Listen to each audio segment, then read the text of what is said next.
She posted, "When your boyfriend's apartment is so small you can barely breathe, weary face. My small apartment was a 2,000 square foot loft in Manhattan."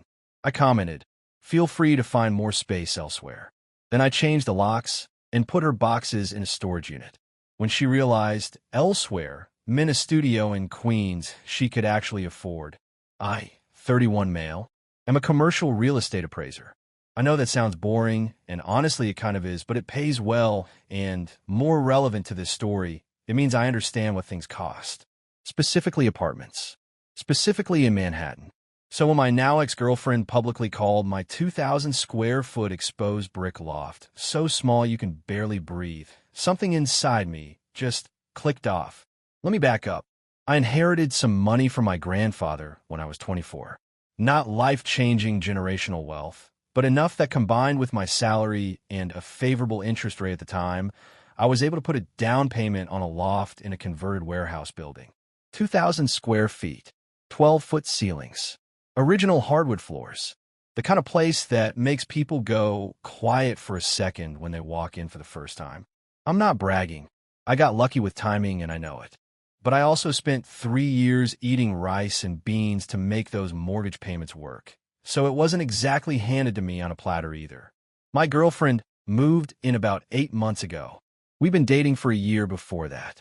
She worked as a receptionist at a dental office, which is a perfectly fine job, but relevant because her take-home was about $2,800 a month.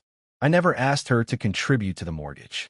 We split groceries, and she paid the electric bill, which in a loft that size runs maybe $140 in summer. That was it. She was essentially living in a Manhattan loft for $140 a month plus half the groceries. I want to be clear about something. I didn't hold this over her head. I never once said, "My apartment, my rules." We decorated together. She picked out the throw pillows, gray, from West Elm, $89 each, she bought 4. She put her vintage record player by the windows. It felt like our place. I wanted it to feel like our place. The problem started around month 5 of her living there. Little comments at first. "Babe, don't you think we need a bigger closet?" We had a 6-foot custom built-in plus a freestanding wardrobe I bought specifically for her stuff. "This kitchen is so cramped." The kitchen had a 10-foot island with seating for 4. I wish we had a second bathroom. We had a full bathroom and a half bath. In Manhattan, that's practically a penthouse feature. I brushed it off because people complain. I complain about stuff too. Whatever. Then she started doing this thing with her friends. They'd come over for wine nights, which was fine. I liked her friends mostly. And she'd do this performative side thing.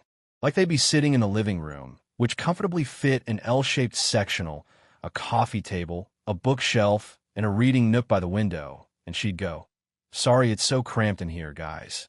We're making it work with what we have." And her friends would look around confused because the space was objectively massive. One of her friends actually pulled me aside once and said, "Your place is incredible." I don't know what she's talking about. That was the first time I thought something was genuinely off. But the post is what ended it. 3 Saturdays ago, I was at a work conference all day. Came home tired around 8 p.m., heated up leftovers, and was scrolling through my phone when I saw it. She'd posted a carousel of photos, our apartment, with the caption, "When your boyfriend's apartment is so small you can barely breathe, weary face. Manhattan living is not the flex y'all think it is. Someone give me a house in Connecticut, please, house with garden." The photos were taken at specific angles to make the rooms look small. Like she'd literally crouched in corners and shot toward the walls to mess with the depth perception. The living room, which again fits a sectional, looked like a closet in her photos. She'd piled stuff on the kitchen island to make it look cluttered when we both know it's normally clear. She staged it. The comments were full of her friends and random followers going, "OMG girl, you deserve better," and "dump him and find a man with a real apartment," and crying laughing emojis. 300-something likes. She had maybe 1,400 followers, so that's a pretty solid engagement rate. Sorry, the appraiser brain never turns off. She was in the bedroom on her phone. I walked in and said, "Hey, I saw your post." She didn't even look up. "Which one?" "The one where you're telling the internet my apartment, the one you live in for free, is too small for you." She rolled her eyes. "Oh my God, it's a joke." You're so sensitive. It doesn't read like a joke. And you doctor the photos. I didn't doctor anything. I just took pictures. You angled them to make the rooms look smaller than they are. The kitchen island has stuff piled on it that's never there. You moved the coat rack in front of the living room window to block the depth. She finally looked up. Okay, detective. Sorry my aesthetic didn't match your floor plan. I stared at her for about 5 seconds. Then I said the thing that apparently started a war. Feel free to find more space elsewhere. She laughed. Actually laughed. What? I'm serious. If this apartment isn't good enough for you, go find one that is. You're breaking up with me over an Instagram post? I'm telling you that if you genuinely believe this place is too small, you should find something bigger. I won't stop you. She sat up. You're being ridiculous. Maybe, but take the post down. No. Okay then. I grabbed my laptop and went to the living room. She came out 20 minutes later acting like nothing happened. I slept on the couch that night. Not because I was being dramatic. I just didn't want to be near her. The next morning, a Sunday, she went to brunch with her friends. The post was still up. While she was gone, I called a locksmith. Now before anyone says, you can't just lock someone out. You're right, and I didn't. Not technically. She wasn't on a lease. She had no mail coming to my address. She'd never updated her address from her old apartment, which I realized in hindsight was convenient for her, but also convenient for me now. She had no legal tenant status. I consulted with a lawyer friend of mine over text that morning, and he confirmed that in my state, given the circumstances, no lease, no mail, under a year of residence, no formal rental agreement, she was legally a guest, an extended house guest. I could ask her to leave and give her reasonable time to collect her things. The locksmith came and changed both locks in about 40 minutes. Cost me $380 for 2 high-security deadbolts. Worth every penny. Then I very carefully, very respectfully packed her belongings into boxes. Her clothes, her books, her West Elm pillows, her record player, her skincare stuff in the bathroom, everything. I even wrapped the fragile stuff in bubble wrap. I wasn't trying to be cruel. I was being efficient. I rented a storage unit nearby, a climate-controlled 10 by 10, which ran about $280 a month, and moved all 14 boxes there in 2 trips with a hand truck I borrowed from my building super. Sent her a text at 2:47 p.m. Hey, I've packed your things and put them in a storage unit. The first month is covered. The unit number and access code are below. I've changed the locks. I think this is the cleanest way to do this. I wish you well. 11 minutes of silence. Then my phone started vibrating like it was trying to escape my hand. Are you serious right now? You packed my stuff? You changed the locks? I live there. This is illegal. I'm calling the cops. I replied once. You don't live here. You were a guest. Your belongings are safe in climate-controlled storage, and I've paid the first month. I'm sorry it came to this. She called the cops. They came to my building. 2 officers. I showed them the lease, my name only. Showed them that she had no mail on my address, no renter's agreement, nothing. The officers were professional, but I could tell one of them was looking at me like I was a jerk. He asked if I'd given her any of her belongings. I showed him the storage unit receipt and the text I sent with the access code. He told me there wasn't much they could do since she had no legal claim to residency, but he strongly suggested I keep everything documented. They left. She blew up my phone for the rest of the day. I muted her. Update 1, 6 days later. Okay, y'all. So the aftermath of this has been something else. First, let me address the most common question. Yes, I'm sure she wasn't a legal tenant. I had my lawyer friend draft a short memo confirming the analysis. No lease, no rent payments to me, no utility bills in her name, the electric was in my name, she just Venmo'd me her portion, no mail forwarded to my address, residence under a year with no formal agreement. In my jurisdiction, she was classified as a licensee, someone with permission to be there that could be revoked. I revoked it. Legally clean. Now, the entitlement tour that followed. Monday morning, she showed up at my building with her mother. Her mother. This woman drove in from Long Island to advocate for her adult daughter's right to live in her ex-boyfriend's apartment rent-free. Let that marinate. The doorman, absolute legend, called up to let me know they were in the lobby requesting access. I told him I didn't want any visitors. He relayed the message. According to him, he told me later over a beer I bought him, her mother walked up to his desk and said, "Young man, my daughter has been living in that apartment for almost a year. She has rights. You need to let us up right now, or we're calling our lawyer." The doorman said, "Ma'am, only the leaseholder can authorize visitors. He's declined. I can't help you." Her mother apparently said, "This is what happens when men are allowed to have too much. They think they can throw women away like garbage." They left after about 25 minutes of sitting in the lobby huffing and puffing. Her mother posted her own thing on social media that evening. A long paragraph about how today's young men have no respect and how my daughter gave that boy everything and he threw her out like trash over a silly post. She tagged it with stuff like hashtag protect our daughters and hashtag narcissist ex-boyfriend. Cool. Cool. Tuesday, I got a text from a number I didn't recognize. Turns out it was her older brother, who I'd met exactly twice, and both times he'd spent the entire evening talking about his fantasy football team. His message read, "Bro, you need to let my sister get her stuff properly and stop playing games. This isn't cool, and you know it." I replied, "Her stuff is in a climate-controlled storage unit. She has the access code. She can get it any time during business hours. I'm not playing any games." He wrote back, "You know what I mean. Let her back in the apartment. She's sleeping on our parents' couch, and my mom is losing it. That's not my problem. She publicly insulted my home. I asked her to find something better. She can. You're a real piece of work, dude." I didn't reply to that one. Wednesday is when things got genuinely annoying. She must have been talking to someone who knew a tiny bit about tenant law, because she sent me a very formal-sounding text that was clearly dictated by someone. "I am formally requesting reentry to the residence at my address, where I have been residing for approximately 8 months. Under New York state law, I may have established tenancy, and you are required to follow formal eviction proceedings." Except she couldn't actually file anything because, again, she had no documentation. No lease. No canceled rent checks. No utility bills. The Venmo payments she'd sent me were labeled groceries and electric, which matched our actual arrangement, not rent. She'd never received a single piece of mail there. She'd even bragged to friends about not having to deal with lease stuff because she lived with me.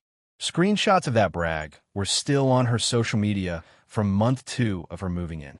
I know because her friend, the same one who told me my place was incredible, quietly sent me the screenshot with a note saying, "Just in case you need this." Her bluff went nowhere. But she wasn't done. Thursday, she pulled the pettiest move yet. She called my building management company and claimed I was running an illegal Airbnb out of my unit and that she had evidence I was renting rooms to strangers. I got a call from the property manager asking about it. I explained the situation, recent breakup. She was upset. It was retaliatory.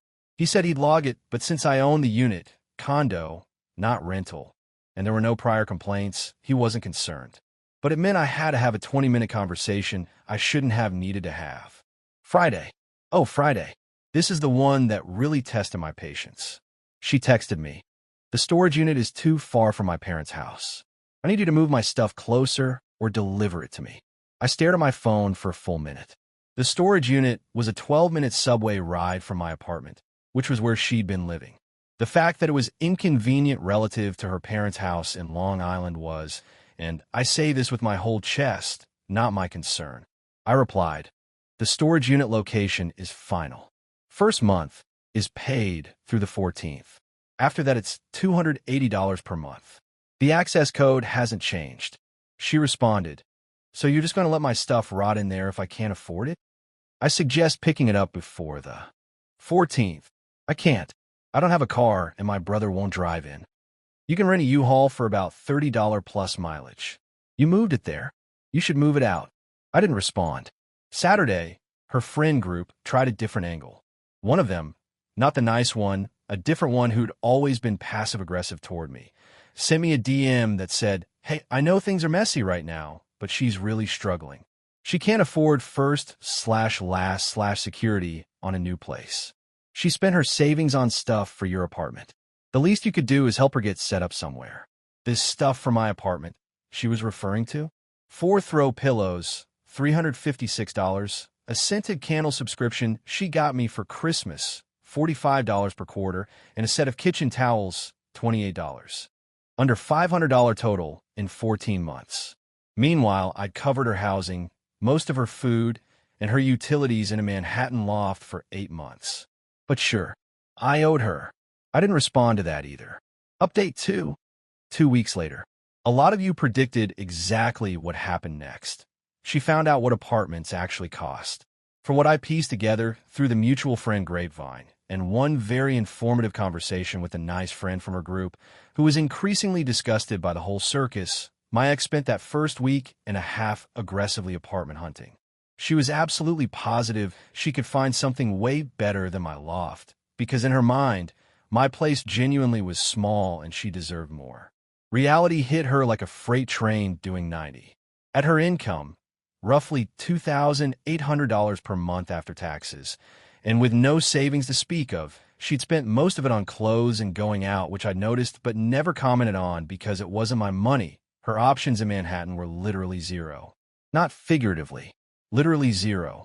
Even a studio in the most remote corners of the island starts at $2,200 and requires proof of income at 40x the monthly rent, which would mean she'd need to make $88,000 a year. She made about $38,000. So she looked in Brooklyn. Same problem, mostly. The neighborhoods she wanted, the trendy ones she'd post about, were $1,800 minimum for a room in a shared apartment. A room in someone else's apartment. With roommates. She ended up finding a studio in Queens. $1,650 a month. Roughly 340 square feet. No dishwasher. No laundry unit. A window that faced a brick wall. She had to get her mother to co-sign the lease because her income alone didn't qualify. 340 square feet. Down from 2,000. Because a post was more important than appreciation. The nice friend told me that when my ex walked into the studio for the first time after signing the lease, she stood in the middle of the room and didn't say anything for about 2 minutes. Then she said, "I can see the entire apartment from one spot." Because she could. That's what 340 square feet means. Now, I didn't celebrate this. I'm not a monster. I know how brutal the housing market is, and I know she's going to be spending over half her income on that studio, which leaves almost nothing for groceries, transportation, and the life she'd gotten used to living. That's a hard adjustment, and I wouldn't wish financial stress on anyone. But I also didn't cause it. She had a 2,000 square foot loft for the cost of an electric bill. She publicly mocked it. I gave her the opportunity to find something better. She found what her budget actually allowed.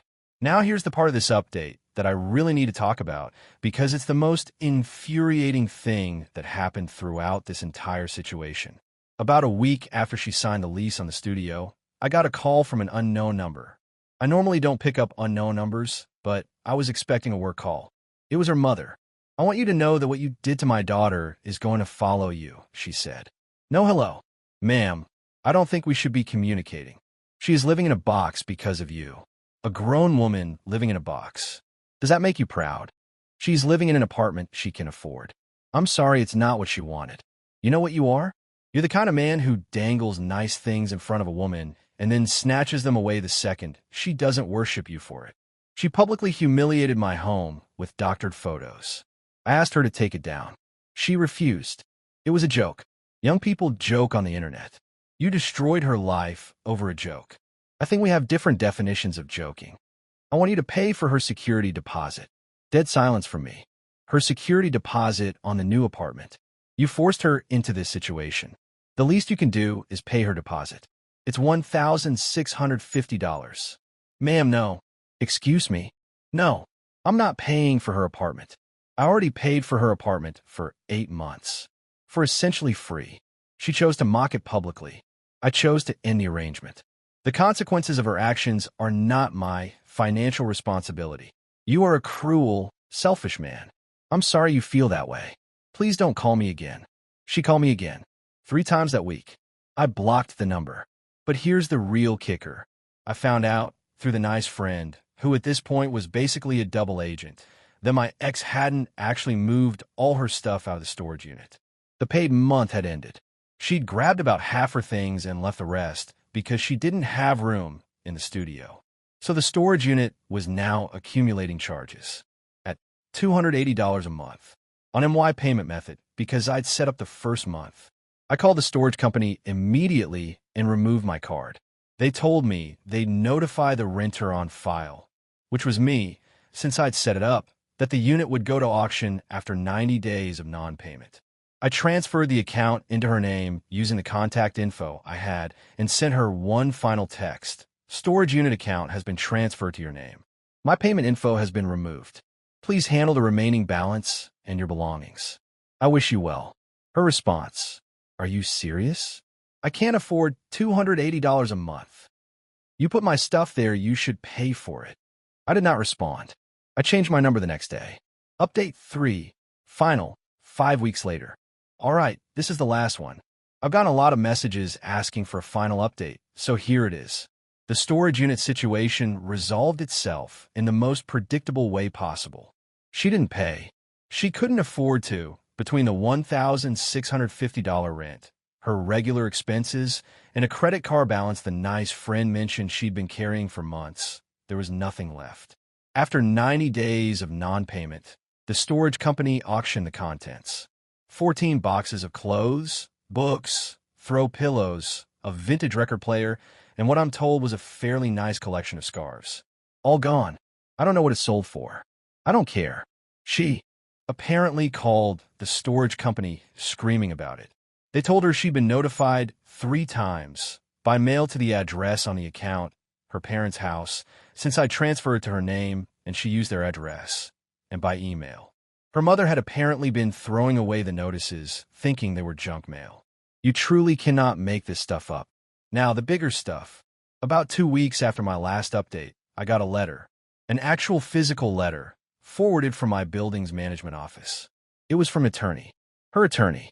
A cease and desist demanding I compensate the complainant for losses incurred due to wrongful eviction, including but not limited to security deposit, moving costs, storage fees, and emotional distress.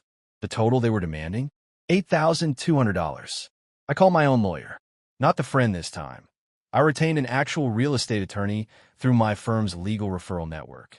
Cost me a $500 retainer. She reviewed the letter, reviewed my documentation, and wrote a response that I genuinely want framed.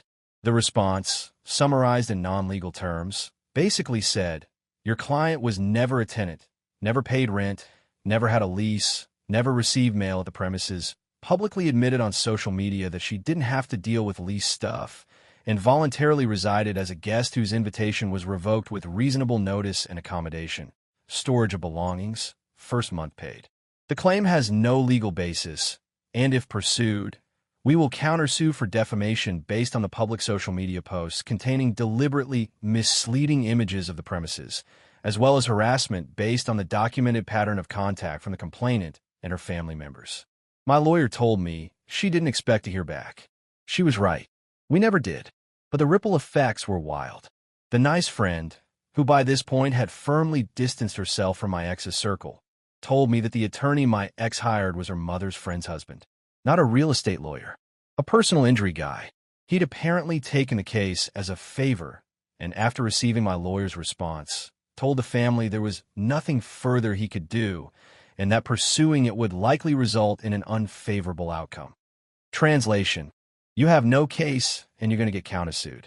Her mother threw a fit, apparently told the attorney he was abandoning her daughter and that she'd find a real lawyer who isn't afraid of bullies. She did not, in fact, find another lawyer. I know because my attorney set a reminder to check for any filings against me. 6 weeks later, nothing. Meanwhile, the social media post, the one that started everything, was still up, still getting occasional comments, still painting me as some kind of monster who threw his girlfriend out over nothing. I've been ignoring it per my lawyer's advice, but it was affecting me more than I wanted to admit. People I'd met through her at parties would see me on the street and look away. A guy from her friend group messaged me saying, "You should be ashamed of yourself." One of my own coworkers saw it through some 6 degrees of separation share and asked me about it at lunch. So I did something I've been sitting on for a while. I didn't make a public post. I didn't tell my side. Instead, I sent the nice friend a single photo. No caption, no explanation. Just a wide-angle shot of my living room. The sectional, the reading nook, the 12-foot ceilings, the windows overlooking the street. The space that my ex had called so small you can barely breathe. The nice friend posted it on her own story with the caption, "For context." That's all she wrote. For context. Within a few hours, people started doing the math, comparing the angles in my ex's original post to the actual dimensions visible in that one wide shot. Someone who worked in interior design commented with rough square footage estimates based on a furniture scale. Comments started popping up on my ex's original post. Not from me, not coordinated by me, just people going, "Wait, that's the same apartment, and girl, that place is huge, what are you talking about?" She deleted the post by the end of that day. Didn't address it, didn't explain, just deleted it. The nice friend told me my ex's reaction was to throw her phone across her studio and crack the screen on the floor of her 340 square foot apartment. The replacement screen cost her $230 she didn't have, so she was using a phone with a shattered screen for 3 weeks until her next paycheck. I want to wrap this up with something honest. I don't feel triumphant. I know a lot of people reading this want me to be doing a victory lap, and I get it. The narrative is satisfying. Girl mocks boyfriend's generosity. Boyfriend removes the generosity. Girl faces reality. Clean. Tidy. Justice served. But here's what actually happened. I lost someone I cared about. Someone I thought I'd build something with. Someone whose record player I can still see a ghost of by the windows, even though it's been gone for weeks. I sit in my 2,000 square feet of exposed brick and hardwood, and sometimes it does feel too big. Not because of the square footage. Because it's quiet. The throw pillows are in a storage auction somewhere. The candle subscription got canceled. The kitchen towels are in my linen closet because I'm not going to throw out perfectly good kitchen towels. I'm not insane. She's in Queens, paying more than half her salary to live in a box. Not because I put her there, because she valued a performance of dissatisfaction over an actual life she had for free. She chose the image of deserving more over the reality of having enough. I changed my locks. I changed my number. I haven't changed my couch yet because it still has the indent from where she used to sit and read, and honestly, I should probably get a new one, but I'll do it when I'm ready. That's the whole story. No dramatic twist. No secret happy ending. Just a guy with a loft and a lesson about what happens when someone mistakes generosity for obligation. Take care of each other out there. And for the love of God, if someone is letting you live in a Manhattan loft for $140 a month, maybe don't post about how small it is.